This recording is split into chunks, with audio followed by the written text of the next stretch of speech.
Okay, so first of all, thank you very much for this interview. This is Eric, everyone, and maybe we can start with asking you how old you are. I am 26 years old. Okay, and can you also tell us, please, where you are from? I am from New York City. Okay, and can you give us three interesting pieces of information about your home? So I live in Harlem, which is in the Upper West Side of New York City in Manhattan. And that is where something called the Harlem Renaissance happened, where there was a lot of jazz, a lot of booming music in the early 1920s. Another interesting fact about where I'm from is people like to call it the melting pot of the world because a lot of different cultures and people all gather together in New York. And, when you walk down the street, you just see a various mix of cultures and people almost every day. You really don't see the same faces twice, which is kind of funny. And then the third thing about my hometown is it is notorious for its traffic. If you're ever going to visit the city, I highly recommend you do not drive downtown. Not because it's not safe, but you're much better off walking than driving. You will sit in the same spot. You won't move more than 100 feet for 20, 30 minutes. You can walk to where you're going to go a lot faster than driving. Okay, and you talked about cultural mixes. Can you also tell us about your specific cultural background? Yeah, so I am Dominican American. I'm from a Hispanic family, Dominican Republic. My mom was born here in the United States, but my grandparents and my father were all born in the Dominican Republic, and we emigrated here in 1959. Very nice, thank you so much. And with that in mind, can you summarize your biography in a few sentences, like your life story? Yeah, so being Harlem born and raised, son of a single mother with a sister and a half brother, I was taught to always be respectful, kind, and always treat people with kindness. I not only learned that from my mother, but I learned that from my Catholic school teaching from middle school all the way up to high school and even college. And two big takeaways that I have from those experiences are to do the right thing when nobody's looking and to take 2 salt tablets and continue to march. Try to help people when you can, if you can, and to just try to be the best person that you could be. Don't do things because it's the right thing to, or don't do things because people tell you it's the right thing to do. Do things because it is the right thing to do. Be compelled to do good. Be the good that you would want to see in the world. That's pretty much me. So you went to school in New York City, right? Yes. And your college was somewhere else. Yes. Want to tell us about that? My college was here at the University of Scranton in Scranton, Pennsylvania. So Pennsylvania is a different state. It's 2 hours away from where I live. Sorry, I shook the table a little bit there. I chose the University of Scranton because it was Jesuit. It's a sect of the Catholicism. Think of it like if there's military, there's a special group. The Jesuits are kind of like a special group of Catholicism. I fell in love with the ideals, the campus, the different lifestyle. Like when you think of New York City, you think of very tall buildings, everything all close together, everything at your convenience.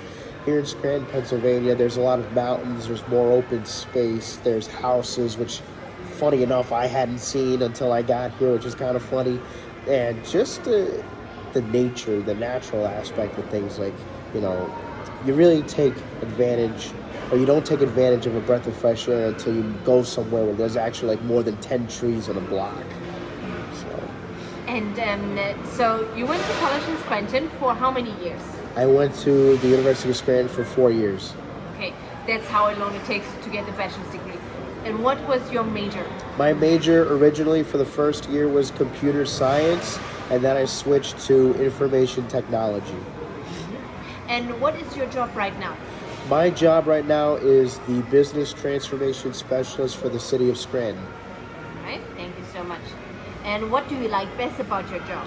I love that I can work with people. I really like the aspect that not only do I solve technological problems, but while I do that, I go to the people that I work for in the city and I help them troubleshoot not only in person, but online. I like that the stuff that I do impacts the way the city works. So there are some things that may seem like I'm just typing away at a computer, but there are actual things like contractors who are filling out a building permit, who take the data that I put in, that they fill out, they print that out, and they go ahead and do their work. And I think that's really the beautiful part of it. Like, I'm not directly there, like helping them sign these papers or like set that process aside, but I'm the foundation for them to be able to do that without having to come with a pen and paper and do it themselves, which I think is really great. Okay, and coming back to the US, what is living like in the US? Living in the United States is a very interesting experience. Like, you have a sense of pride with where you're from. Like, it's a very you're taught about, like, you know, we're the greatest country in the world. We have all this freedom, and you see that, like, you see your situation here, and you see situations elsewhere, not only outside of the United States but internally, and like, you just really, like, you feel this sense of like pride for where you're at. Like, you just feel like there's more that you can do. Like, you have a sense of calling to do more here. Like, the culture here really shows you, like, you could be whoever and whatever you want to be, as long as you put your mind to it, you put in the work, and you do it right. That, I think, is what really the big takeaway of America is. Like, you have the opportunity to be whatever you put your mind to, as long as you work hard for it. Okay, thank you so much. Your favorite place in the United States? That is a tough question. I've been thinking about that, and I think I'm gonna go with my favorite place in the United States. I'm gonna have to say is New York City, where I'm from. Not even to be biased, but like, there's just so much to do there. There's a lot of activities. It's infinite. Like, the statistics show that if you wanted to eat out at a different restaurant every day for the rest of your life, it'd take you probably 30 years to do that in New York City. Like, it's really, there's just so much opportunity there. There's so much to see, so much to do. And if you want to meet people from different cultures, you could just walk down the street. You could just go and see that. Like, there's a lot of wonderful places in the United States, but I think New York City is truly one of the greatest places here in the United States. And when we talk about New York City, do you have a favorite neighborhood, or just like a building or a park, like something like that, like that you really love? I would say my favorite area, I would say, is like, and this, I'm gonna laugh saying this, but like the tourist area, the Times Square area. There's a lot of beautiful buildings there. There's a lot of like tourist attractions and stuff like that. But 10 blocks away is Central Park. There's like, it's a vibrant, giant green space that you can walk around, and it's just like you're in a jungle. And you're like, I don't even think I'm in New York right now. Like, it's actually pretty insane. And just like when you hang out with friends there and you walk around, like, I've lived there for the better half of my life, 24 years. And when I went like a couple weekends ago, I just look at all the buildings and I'm like, look at this technological marvel. Like, look at what we as people have accomplished, that we have people live in these buildings, people work in these buildings, they shop in these buildings. Like, it's incredible. And like, that area of Times Square and around, like the Broadway shows, the food, like, I could go on and on and on. Like, that area, although like there's a lot of tourists there, and sometimes it's hard to walk and all that stuff, like, it's a really great area to go through. Okay, thank you. And what do you like about the US? We already kind of touched upon that a bit, but maybe you can... Something else, I guess what I like about the U.S. is that there's just so much to do. Like, there's so many places to see. Like, I'm an American through and through, and I can tell you the people that I'm sitting with right now have visited more places in the U.S. than me, which is kind of crazy. So at any point, if I wanted to, I could just book a flight and go halfway across the country, and it'd be like a whole new experience because I've never seen it before. So I like that there's just this vast open space of, like, if I wanted to, I could pick up, move into a new city, and just start my life again, and like have that opportunity over and over and over. Just visit new places. Like, there's so many different cultures and lifestyles for each state. So I really like that the United States is like a really big country like that. Is there something that you do not like as much about the United States? I do. What I don't like, one of the things that I don't like, and I'll try and keep it as baseline as possible, is if you succeed, you're rewarded for it. But if you don't succeed, there isn't really a lot of avenues of ways for like things to help you. Like there aren't enough programs for people who are in poverty to get out of poverty. It depends on what city you're in or where you're at.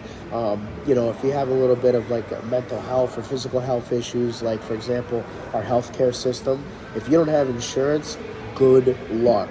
One of the jokes that we have in my friend group is if you need an ambulance, take an Uber, because the Uber is going to be cheaper than the ambulance. Like, there's a lot of things like that that we should look into, but you know, the government and a lot of people these days are more focused on making more money, and they dehumanize the whole process of like living in America and being an American to get their bottom line of how much more money can I make if I cut this back. Okay, thank you. And now you mentioned that your family is from the Dominican Republic originally. Yep. You've been there too, and I wonder, in what ways is the R different to the US? For starters, just to make y'all laugh, they speak Spanish, not English. But you can tell it's a matriarchal or a patriarchal society. Like, you know, it's a male-dominated government, male-dominated lifestyle. They're very Catholic, and they use religion as a huge part of like their lifestyle. So for example, if you go during Holy Week, they close all the beaches. They don't let you they don't let you drink. Like, it's a really interesting place to be. And the government like, they're not a dictatorship, but the government controls the power. So if your city like isn't on like the 24-hour grid structure, like probably where you live or where I live today, they can turn off the power to send it to another part of the country, and they'll keep it off for an extended amount of time until they deem that the other place is good, and then they'll just send the power right back to you. So you can go and when I say power, it's like you can't turn on your AC. Like, you can still charge your phone and whatnot if you have a generator, but like a lot of people just straight up lose power, and it's very interesting how they operate over there. But it's still a good place to be, I guess. Okay, thank you. So, would you have a tip for somebody's first day in the United States? Don't be afraid of people.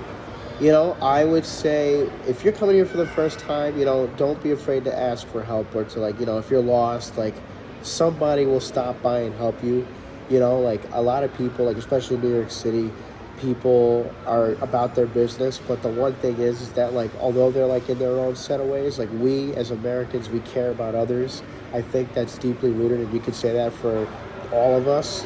Like, at the end of the day, if we see somebody struggling, like, we'll always be down to help them out, regardless of where we're at or what we're doing. Like, I would say, like, you know, come in, enjoy yourself, and don't be afraid to ask for help or ask for any advice or tips from somebody if you need it, because we're not scary, I promise. Like, we do care about others at the end of the day. Okay, and last but not least, do you have a tip in general for young people? I do. I would say, you know, look towards the future, but don't let it consume you. You know, stay optimistic, live in the moment. You know, like, don't worry about, like, you know, that test coming up and stuff like that. Don't stress yourself out. Like, you know, make sure you take in every moment, because you never know when you're not going to have that experience or moment ever again. You know, like, take life as a gift. Enjoy it. Enjoy the things that annoy you. You know, you hate waking up at 8 in the morning from your parents, or you hate walking your dog. You know, enjoy those things, because you don't know when you won't have them. And, you know, just be realistic with yourself. Set goals, but ask yourself, I want this goal, but how do I get there? Thank you so much. No problem.